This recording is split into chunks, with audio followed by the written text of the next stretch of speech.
Just a little bit of background for anybody who is new to the channel or new to this series. I know we're in episode 1 of a new series, but it is a spin-off from a previous series, but you don't need to have watched the previous series to be able to enjoy what's going to be happening in this one. To summarise what's happened in the previous one in 20 seconds, I started off bottom of the bottom, Gainsborough Trinity in the Conference North, and through 22 seasons of sackings, promotions, relegations, 8 different clubs, 2 Champions League wins, and an invincible season where we won all 7 trophies available to us, I've now resigned, walked away from England, and find myself looking for a new job with crazy thoughts of winning the continental competition on every continent in the world before I retire in 8 or 9 seasons' time. I think it's doable. We'll find out in the next 15 minutes how doable it actually is.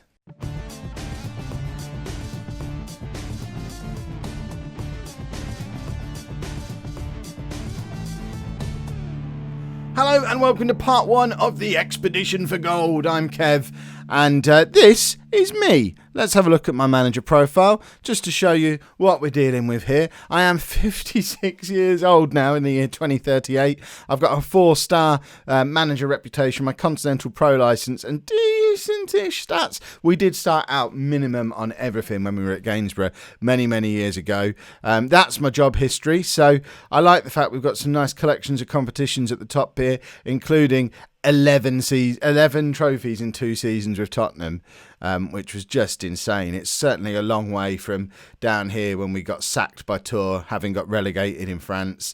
We got sacked again by Blackpool, maybe, or Plymouth. I can't remember. We got sacked by lots of people. There's relegations, there's sackings in here.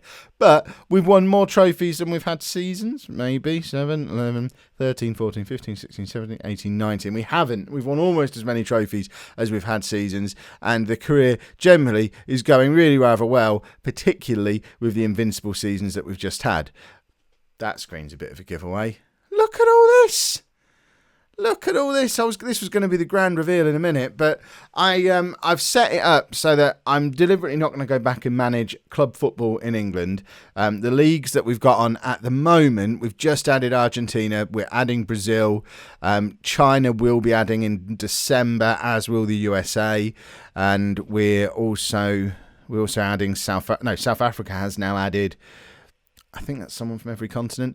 To stop the game speed just grinding down to nothing, we're removing Ireland and Scotland and Wales and these places that realistically we're just never going to go to. I'm not going to completely remove England because I want to be able to monitor what Tottenham are doing now that I've left.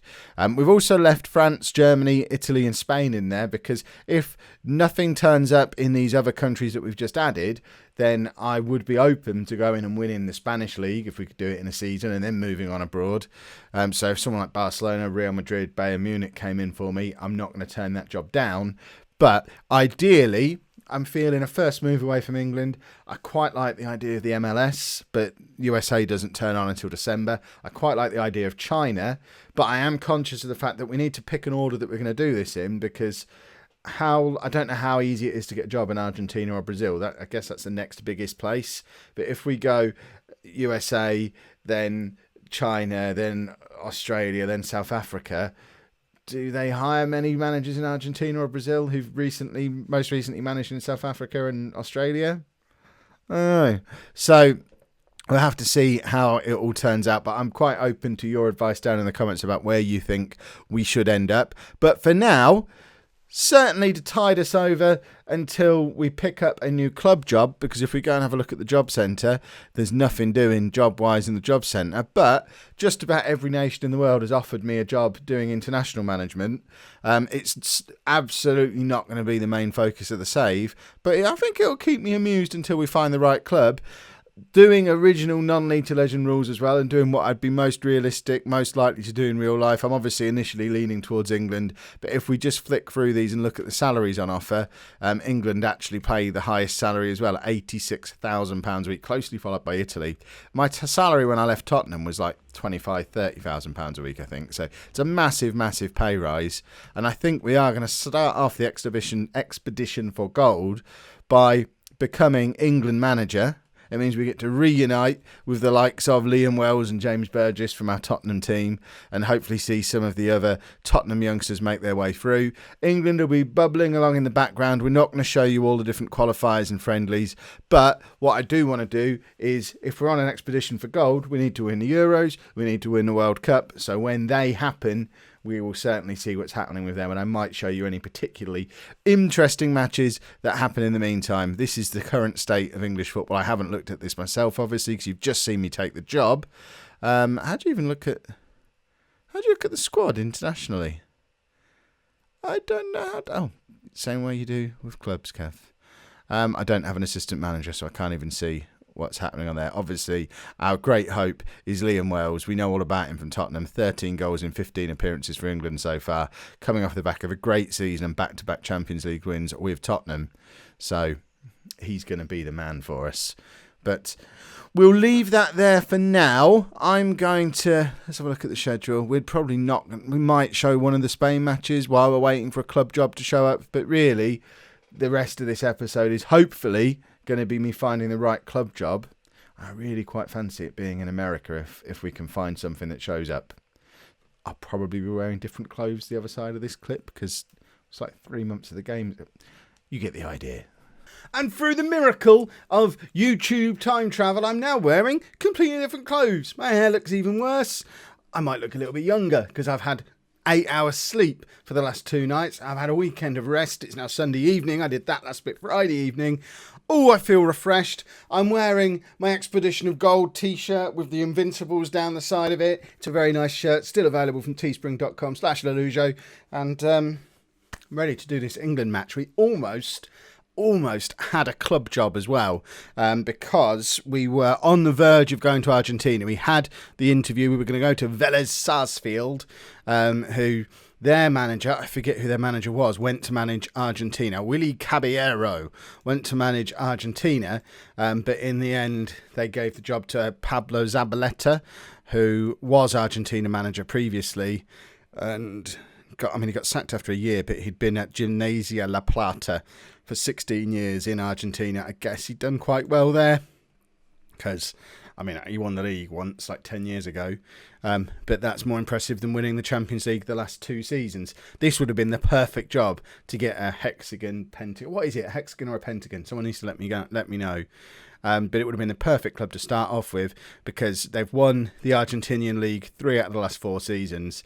It would have been they were already in the South American Champions League. It would have been a fantastic club to go into and just tick off another continental competition at the first time of asking, spend a year there and then move on to a different continent. But alas, it was not to be. And we are now just a couple of months away from other nations being added to the game. So we've got... Oh, no, I don't want to add a manager. No. I want to remove leagues. So we've got China and the USA being added to the game in December. They both really interest me. And presumably because they're being added to the game, there'll be manager vacancies in both countries. So I guess our club is going to end up being in either China or America because nothing really has come up in any of the nations we are looking at. If we go on the staff search, there's nothing available when we filter it.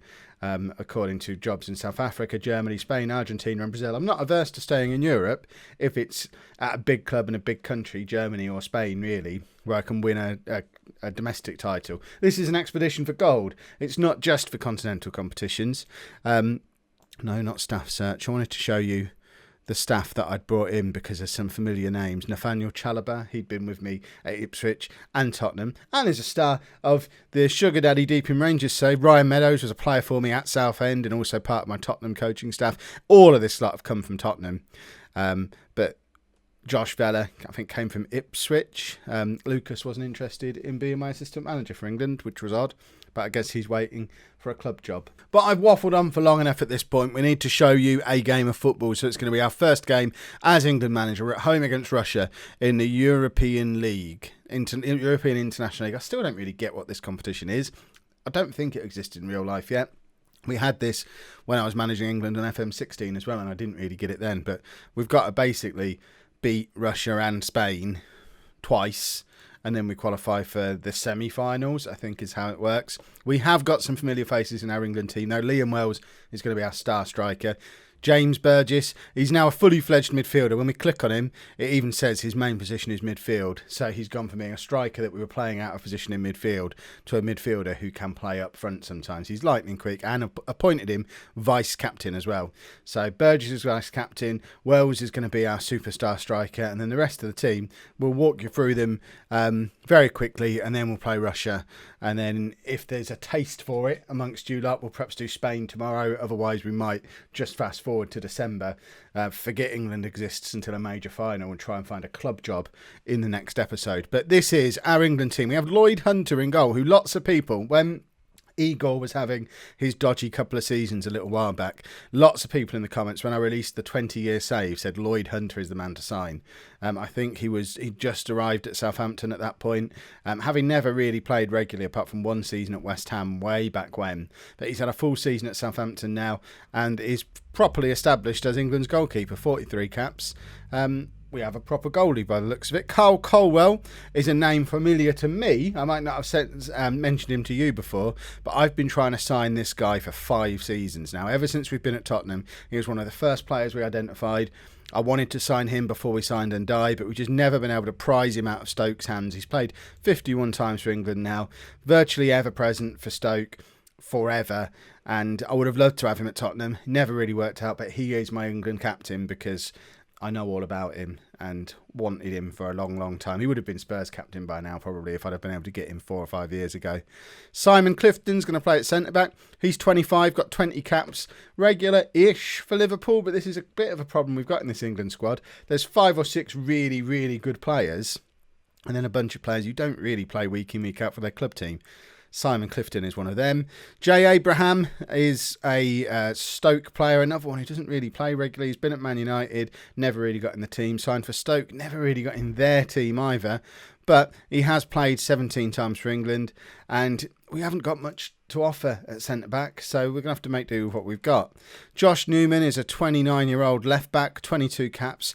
One of the real weak links in the entire squad. He has played a lot of Premier League games for Watford, but for some reason decided to go to Rotherham and is now playing in the Championship for Rotherham. I don't really get what happened there. I guess Watford got relegated, so it was a sideways move. No, they didn't.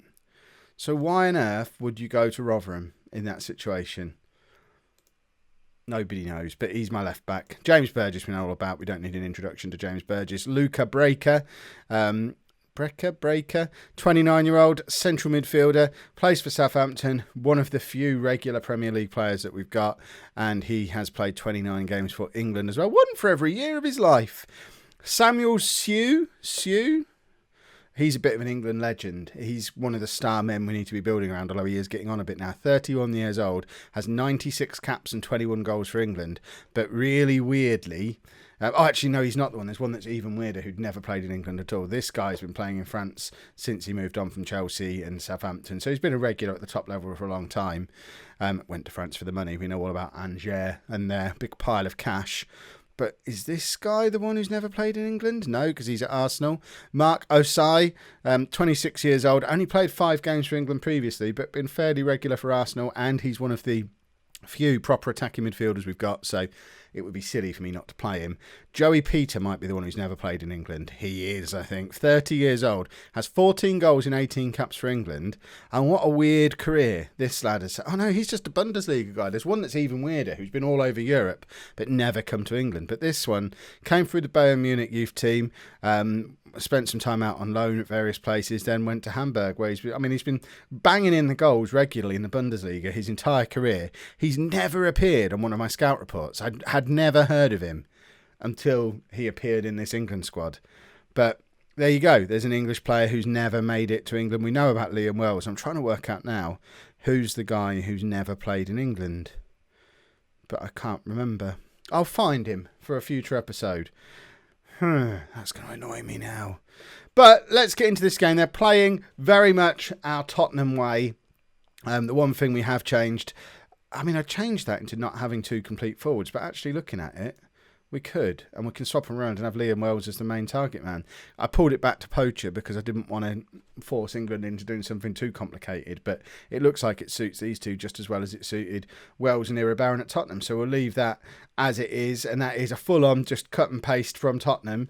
Let's see if we can transfer this tactic over to England, or as we've all suspected through 22 seasons of watching me do it with mixed levels of success, the key to this tactic is not the tactic itself. It's a tactic that allows really good players to shine. If you've got better players than the opposition, they'll thrive in this tactic. If your opposition has better players than you, you'll get completely battered using this tactic. It's not a tactic that is going to sort of win a game on its own regardless of personnel. It's a tactic that's going to make good players look even better. So we're going to find out a lot about how good this batch of England players is.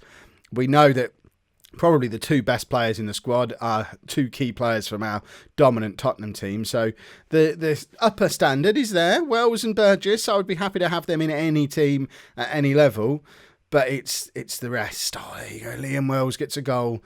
13 minutes in, I didn't think I'd ever get to say that again, but we have an opening goal from Liam Wells. This is the real reason I became England manager. I'm going to go off and become Spain manager next so we can enjoy Iribarren. That's a joke. Those of you who hate international management, I promise you, this plan is still to show you it sparingly. We'll do this just because otherwise this first episode wouldn't have a game of football in it. We're not going to show you the second one, although we're going to be up against Ruben Iribarren. We're probably going to have to show you the second one. I might even include it on this episode so that we don't have to... I don't want people to think that this is a series about international management. It's not. It's going to be a series about moving around across the world, trying to win as many trophies as we can. And part of that is we want to win the Euros and we want to win the World Cup. So we've got to do some international management. But I know in these parts it can be really boring. But because they're players we recognise, we'll be fine. Russia have just equalised. If Russia beat us in this game, I might rethink the whole playing Spain on camera thing, because we're going to get absolutely battered. This defence does not look like it's built to cope with Iribarren, and it's just going to be how's their defence going to cope with Liam Wells?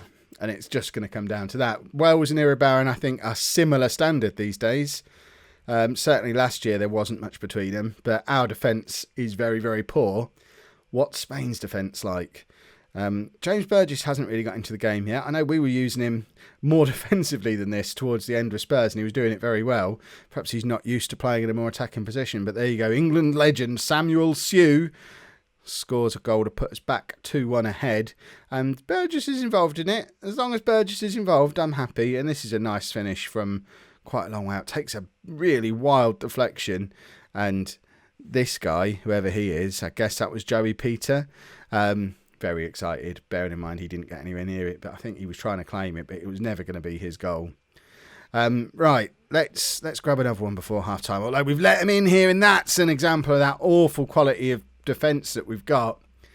Imagine doing that. I mean, I say imagine doing it against Iribarren, it would be the same outcome. He's not going to get 2 goals from it, but if we're a defence capable of stuff like that, how on earth are we going to cope with Ruben Iribarren in the next game?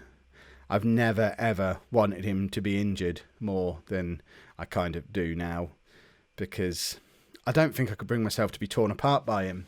It was bad enough before we signed him when he was at Liverpool, and he was just very, very good. But at least then we didn't have this personal... At least then his name wasn't on my shirt. I mean, it's quite far down so you can't see it. His name's on my shirt. Oh, available at teespring.com/Lollujo, by the way. Just throwing that out there for you. I promise I won't wear the shirts and talk about them all the time, but they are only going to be on sale for a couple of weeks, so need to really make sure you're all aware they're available now, and then I'll never mention them again. Right, Colwell, cross comes in, Peter's there, it's 3-2. We've definitely got goals in us. We do need to find some better defenders, though. And I'm already thinking along the lines of, right, who have we got knocking around in the Tottenham squad who's perhaps not yet good enough to be playing regularly for Tottenham, but might be able to come in and do a job for this England team? Khalid Francis springs to mind almost immediately as an option that we might have to explore sooner rather than later. My camera battery's about to die, and I don't know if I've got another one charged. One moment. Of course we had another one charged. Who do you think you're dealing with here? It's Plotnikov in the Russia side. It just occurred to me as I was wandering around my house looking for a camera battery. Formations. Plotnikov is in the... Oh, and Krapov. Oh, it's like a Spurs reunion at the back there for Russia. Yes, we'll discard the changes and we'd like to see the pitch again now, please. No. How do we... There we go. Right. Let's go and score some more goals. Plotnikov needs to stand aside and let Liam Wells grab a couple more, because that's what they were used to in training for the last couple of years. Plotnikov's not got the ability to keep Liam Wells at bay. Another one whose name is on my shirt somewhere. There he is, Georgi Plotnikov, who in my mind, after wearing this shirt all day yesterday, was already Igor Plotnikov, which is a problem. Good job he doesn't play for me anymore. Right, Osai, he's going to come off. I mean, I don't know who's good. There you go, Scott Cook-Simmons. I think this guy was the England captain when I took over. We took it off him because he's not going to play very much. He's a winger. But, I mean, he should be capable of playing in that position. Another Premier League long-serving regular starter. So perhaps we need to come up with a system that does involve wide players. Although, obviously, so far, attacking hasn't been our problem. Newman, there is no option for. The centre-backs are rubbish. Luca Breaker, who have we got to come on for you? Kieran Thompson, you say that name very close to being very familiar. He is a Newcastle defender who can play in midfield. I feel like he played for Liverpool at some point. Yes, he did. There you go. See, he's another one who's been on my scout reports for a little while. When I was deliberately keeping an eye on the ones who were English to try and bring in some young English players, but decided against him because he was always too expensive. It looks like Newcastle got him fairly cheaply, but I think it was a couple of years ago we were trying to sign him for Tottenham now. See, I know more about what's going on in this save than you might think. I give the impression that I'm a bumbling idiot, when in actual fact... Let's not bother finishing that sentence, eh? James Burgess not had the best of games. We will bring on Christian Cook-Foley, who also plays for Norwich. Norwich like their double-barrelled surnames. And, I mean, they've had him come through their youth team, let him go for £7 million and bought him back for 21. Silly bears, but we'll get him on in midfield. We've now got two double-barrelled Norwich midfielders on, and hopefully between the two of them they can conjure up another chance for Liam Wells, because what we don't want is Russia to get in and grab another goal. But Peter is in behind and should make it 4 and does, and it's 4-2 to England, and we're off to a winning start, and we surely can't throw this away from here. Can we? Oh, bless Georgi Plotnikov. Look how slow he is. I mean, he's so far out of position and playing everyone on side as well. £50 million I paid for him. He's just absolutely being torn apart. They're torn apart. Can't even speak properly today. My words are coming out all mangled because I've got such mixed emotions. Seeing Plotnikov taken apart like that and being happy about it still doesn't fit well with me. But we've won 4-2. And Liam Wells has performed well. James Burgess, not so much. Perhaps he needs to be our defensive midfielder. We'll sort out some of the defensive issues we've got at the same time. But I think we'll just do a long episode. If you don't like long episodes, pretend this is the end. Come back tomorrow, subscribe and all that. For the rest of you, bonus content. We're going to play Spain now, so we can catch up with Ruben. Slight tweak to the team for the Spain game. I don't really know why. Full disclosure, I'm just pressing ask assistant to pick because I don't know who any of these players are at the moment, and then tweaking it accordingly. But my assistant says Brad Godfrey, a Liverpool midfielder and defender, should be coming into the team. Who am I to argue? We've still got Wells and Burgess, and everyone else stays exactly the same. So I'm not going to complain about that. It did just... Oh no, what did I just do? Swap them back. Can't do Control Z in Football Manager, Kev. There we go, swap them back. It did occur to me as well that you might be interested to hear about Tottenham and the unbeaten run. And, I mean, first game of the season, lost to Manchester City, ended on 45 games unbeaten. So, yeah, Arsenal still are the longest unbeaten team in the Premier League. Can't trust whoever that fellow who took over from me was to do his job properly. Right, Spain have got Ruben Iribarren up front on his own. That's all we really need to care about. There's no one else we know in that squad. But it's the story of the two number 9s today. They've spent the last... What's this pitch? We're playing in the conference or something? Right, we've spent the last 2 years with these two trying to decide who's the better of the two, and now we're finally going to find out who's going to score the most goals today. Is it Irebaran? Is it Wells? I've said that sentence many times, but I've never really cared what the answer was before, and we've already gone 1-0 down after 4 minutes, and Irebaran was nowhere near it. And that is a worrying sign for how this game might end up turning out. To be fair, we have come here still on control flexible because that's what we were doing at Tottenham towards the end. I'm already thinking that was probably a stupid decision and we perhaps should have come in here with a counter-attack or at least a standard mentality. But you live and learn. It's not... I mean, the English media are going to give me time to settle into this England job. It wouldn't be like our media at all to absolutely slaughter me for an early defeat in my career. Irebaran's just grabbed a goal. Oh, this is going to hurt. Ugh. I mean, he's just hovering in there and just... I mean, he's not going to miss from there, is he? He's Ruben Irebaran. The worry now is how many goals is he going to score? Did I just see a Beats by Dr. Dre advert? Liam Wells is in. Can he equalise with Irebaran? He can't. That's all we care about now. We want Wells to prove he's as good as Irebaran. We don't care if we lose the game as long as he scores as many goals as t'other one. And Irebaran was dispossessed there, and Peter is in behind, crosses to Osai, and it's 2-1, and we are very good going forward. This is an encouraging sign. We might just have to tweak the defence a little bit to figure out how we stop conceding so many goals, because we're only 15 minutes into our second game. We've already conceded 3 goals, but we have scored 5 in that time, so going forward, we're not going to have a problem. Burgess, out to Wells. Wells is trying to cross to himself, but unfortunately he's not there. And Spain have got the chance to break on us here, but Colwell does well to recover. And Burgess in a crossing position beats one man, but is dispossessed by the next one. And Godfrey dispossesses Irebaran. Osai can find Wells here. He does. And Liam Wells with a little bit of stage fright because his former mentor is on the pitch as well. Just blasts it over the bar. But Peter, what can he do? Nothing at all. Just misses out. But Clifton takes it off the end of Irebaran's toe. And Burgess is much more involved in this game than he was in the last one. And that's a really promising sign. Siu does brilliantly there. I still don't know how to say his name. It's going to be Siu, I think. Siu.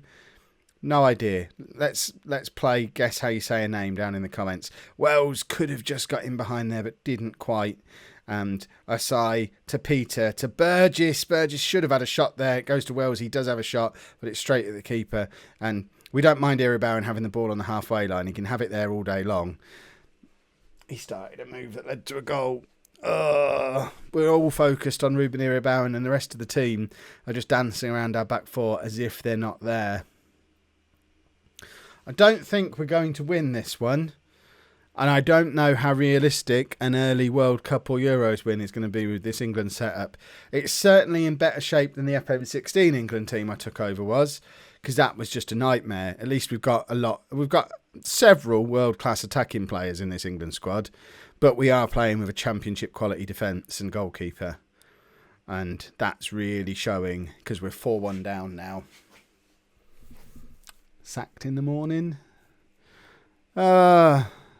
It's nice to see me struggle again, isn't it? When's the last time you saw us lose a football match?